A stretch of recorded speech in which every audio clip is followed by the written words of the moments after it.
again, Dr. Rastogi, and it has been very interesting to talk to you about the concept of God in different religions and also pertaining to the Baha'i faith. Then we talked about the manifestations of God and their appearance in different regions and the purpose of their manifestation. And we also understood that it is very important for human beings to turn to the manifestations of their own age, although we have to respect and show equal regard to all the manifestations of God that have happened. And many of them we may not know. There may be many which have been there but not documented in human history. So in a nutshell, we have to show equal love, respect and regard to all the manifestations of God. Now, I think I would like to pick up from where we left in the last episode, that is on the oneness of manifestations of God. You said they are one in their essence, and that is a very beautiful statement. And we talked about the misunderstandings and the wars, conflicts and divisions caused just because they appeared in different times among different people and gave maybe different social teachings, although we did discuss that the basic teachings of all the manifestations of God are one in their essence. So how do we understand the oneness of all manifestations of God? Thank you, Dr. Sarwal. Now, it is interesting to note that every single one of the manifestations have at some point or the other made the claim that I am the beginning and I am the end. I am the first and I am the last. Now, it is this concept where on one hand the manifestation of God says that I am a man just like you, and on the other hand he says I am God. Baha'u'llah explains this in a very simple, beautiful example of the mirror. And he says that when the mirror speaks and says that I am a man just like you, it speaks the truth. But when the reflection of the sun in that mirror, in that pure, holy mirror, says I am the sun, it too speaks the truth. And as Lord Krishna said, that my reality is an outward human form and an inward master and lord of the entire creation. A very difficult concept to understand. It is God manifest before human beings. Correct. So the light of the sun that is seen in the mirror or in the form of human being, in the form of the manifestation of God, the light of sun that it emits, that can claim to be God. True. But it is the same individual who has made that statement. So there is a dual station. And so he has a dual station. They appear to be human, but they are divine also in reality, in their essence. So once we are able to be clear about this concept. So when they are human, naturally maybe their cultural heritage would reflect in their person. Of course. Maybe, if their names, their language, yes, exactly, would all be different. Their personality would be different. You take the example of the Bab. Everybody who met him was impressed by his humility, his nobleness, and the calmness which seemed to be surrounding him. They always perceived him as a very gentle person. Yes. You take the personality of Baha'u'llah, commanding, authoritative, a completely different impression, a completely different persona. So in human form, when we looked at them, they are totally different. Yet in reality, they are one.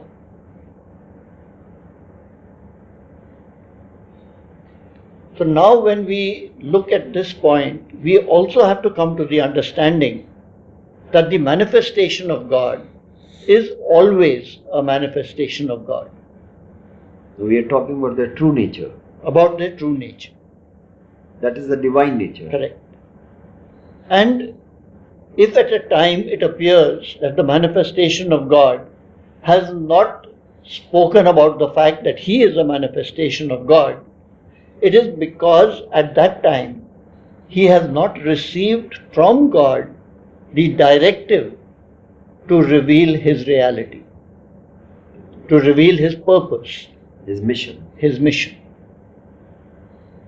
It is like Baha'u'llah says, I was asleep upon my couch when the winds of God awoke me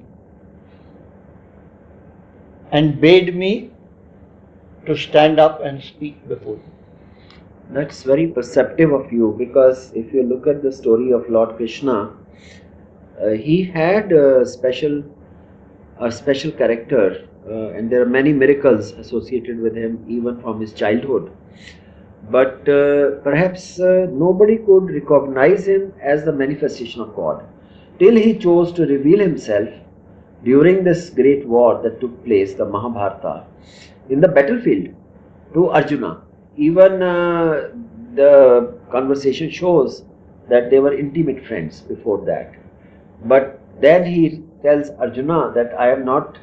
Then he reveals his true nature, as we have been talking, to station, but station but the dual station. But the actual episode, when it becomes clear to people that he is more than just a human being, actually occurred earlier in his life. Now, if we were to talk about this particular episode in relation to all the manifestations, perhaps you would understand it better. And since you mentioned Lord Krishna, let's start with him. Yes. We all know from the history that the people of the village were worshipping Lord Indra. And Lord Krishna explained to them, and so they stopped their worship of Lord Indra. This made Lord Indra very angry. And the mythology says that he came and he flooded the village. Supposed to be the rain god. Because he was the rain god, the god of thunder and lightning, and the king of the gods. Indra is the king of the gods. So he came and he tried to destroy that village. So then, to protect the villagers, Lord Krishna held up Mount Govardhan. Yes, that incident is there. And no matter what Lord Indra did, that's true, he was unable to prevail. But what we are not aware of is what happened after that. That when he was unable to prevail, who appeared? It was Surabhi, the cow of prosperity and plenteousness, who appeared on the spot at that time and explained to Lord Krishna, to Lord Indra, the station of Lord Krishna. Another divine force appeared, and like the forerunner. Now, this divine force, or the cow, has been associated with Lord Krishna from the beginning to the end. Oh, it is from that time. It is from that time. Very interesting. It is also very interesting to note that Lord Indra, being the king of the gods, the king of heaven, did not recognize the avatar of Lord Vishnu. That's right. And begged forgiveness later. So there are two lessons in this. One is, of course, you will continue about this special time in the lives of all the manifestations of God, and that would be very interesting. This was a unique piece of information that you gave just now about Lord Krishna and the cow, the holy cow. But the point is that one of the important points that came out here is that when the manifestation of God occurs, then they are related to the past manifestation of God, in this case maybe Lord Indra, but they bring a new teaching and new laws, and they prompt people to follow those laws and to detach themselves from the past laws. And this is a bit difficult for anyone to do, because they have been following those laws for some centuries, before the new manifestation appeared. So that's a cut-off point there, when the manifestation of God declares. It's a cut-off point when he declares. But what is even more important to understand is that the king of the gods did not recognize the true station of Lord Krishna. Which means it is very, very difficult to recognize the manifestation of God when he appears. It is only through his mercy maybe that people can, or purity of their heart. It is the purity of their heart. As Christ said, if you knock, the door will be opened. Correct. So So we should not take pride in our knowledge and our learning and our understanding that, we can equate, or we can bring down a manifestation of God, or we can argue and we can defeat. It doesn't happen like that. No, it doesn't happen like that. And at the same time, until we ourselves are willing to accept, because in the Bhagavad Gita, Lord Krishna very clearly says that the most difficult thing for man to do is to give up his own understanding. Our own preconceived notions. Correct. Our own preconceived notions. Even sometimes cultural traditions and yes, all of them. Customs, All of them. And if we stick to those, then we fail to recognize the new reality, the guidance for today. Well, this is true in science also. If you keep sticking to the old customs and traditions which are proved non-scientific and actually harmful, and then we cannot progress, humanity cannot progress. So at times it is very painful. Since you brought up the issue of science, I have a small point to make about that. Do we realize that when we conduct an experiment, have we ever started with the hypothesis, this is wrong? No. Generally we think that this it is impossible. Yeah. We always start with the hypothesis, this is right, now let me test it. That's right. That's my hunch. That's my feeling. That's a spiritual reality. Insight. Yes. Which we fail to apply in spirituality.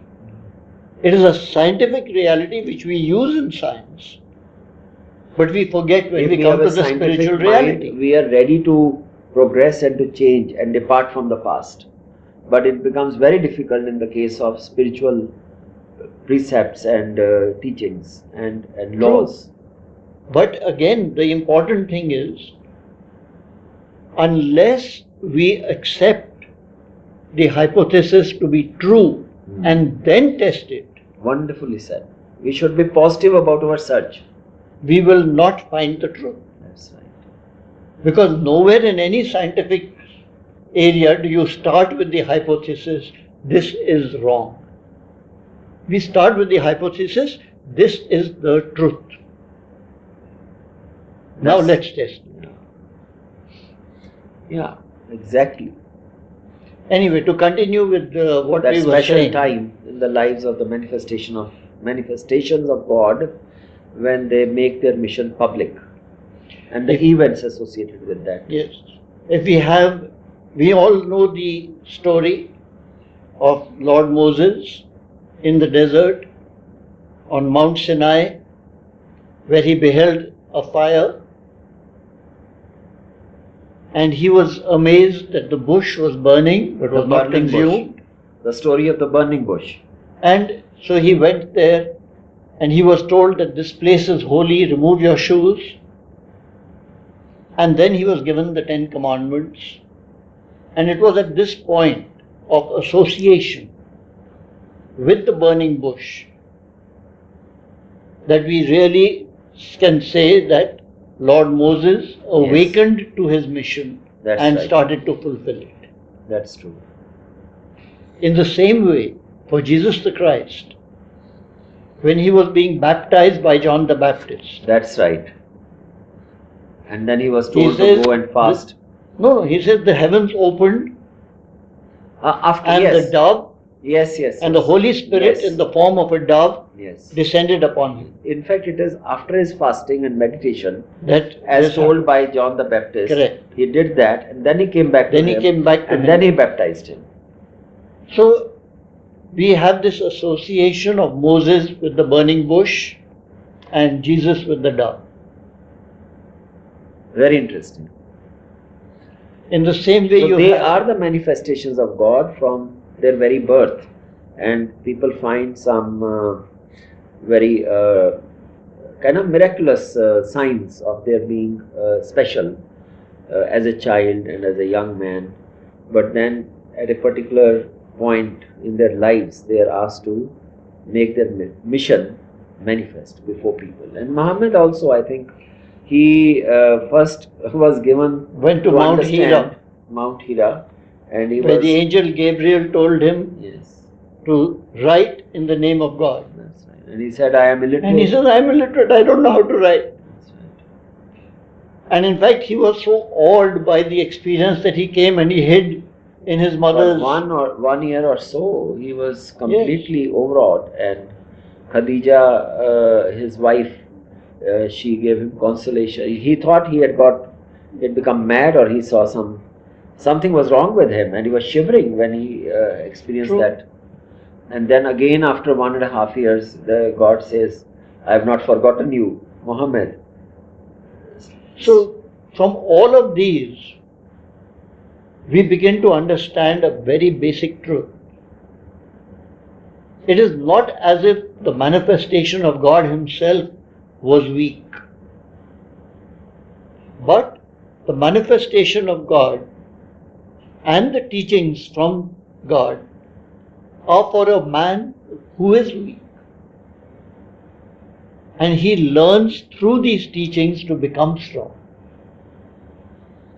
So everything that is there in the Holy Book is a form of guidance for man, to make him stronger, to make him a better person, and to take him to the path of God. Just like we need, food to sustain our physical food, to sustain our material body, for our spirit, we need spiritual food, and which is found in the words of God, revealed by these manifestations of God. And if with the grace of God, if we live the right way in this material world and do what is a balanced life, if we live a balanced life, and then we also take care of our spiritual life through the guidance given by the manifestation of God, I think we will have holistic life, and we will have a happy life and more productive life. Productive life. Very good. Yes, very true.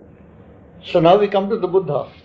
Now all of us are aware that Gautama, the Buddha, he went and meditated, and he sat under the Bodhi tree, and over there he received his enlightenment. That's true. But the Jataka tales tells us very clearly the story of what happened at that moment. Okay. Of how, sitting under that tree, he beheld in its branches a venerable old man. And this venerable old man pointed to him and he said that you are the Tathagata. Oh. And he explained to the Buddha that the Tathagata is appointed by God. So it is not as if anybody can sit down and meditate and become the Tathagata. It is God's God chooses his manifestation. Yes. The chosen one of God. He is the chosen one of God. So we see that from each of these stories, we learn something. And it is not in their power even to refuse. No, it's not. That we saw in the case of Muhammad, that he Correct. said, no, I am not capable to do this. And God said, no, I am asking you, commanding you to do this. And for the good of humanity. And you are the chosen one. So, Yes, and so the Prophet Muhammad accepted it. that's right. So this is also a message to all the human beings, that you have a spiritual reality and a spiritual purpose, and you need to accept it. That's right. I think there is mention of the spirit of faith Correct. in all the scriptures.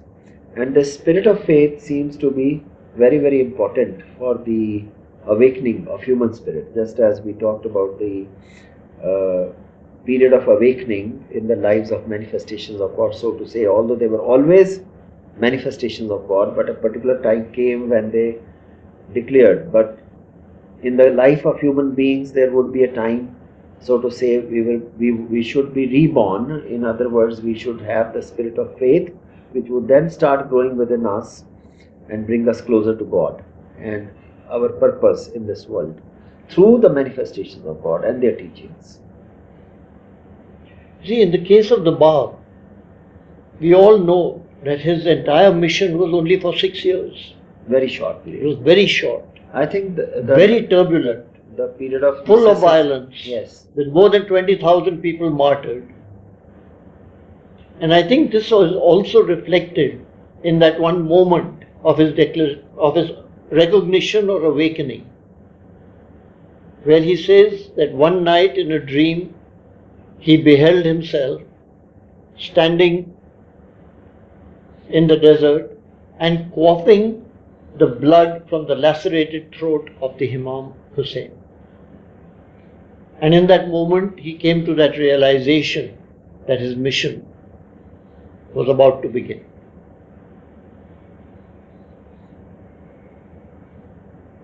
yeah, And in the case of Baha'u'llah,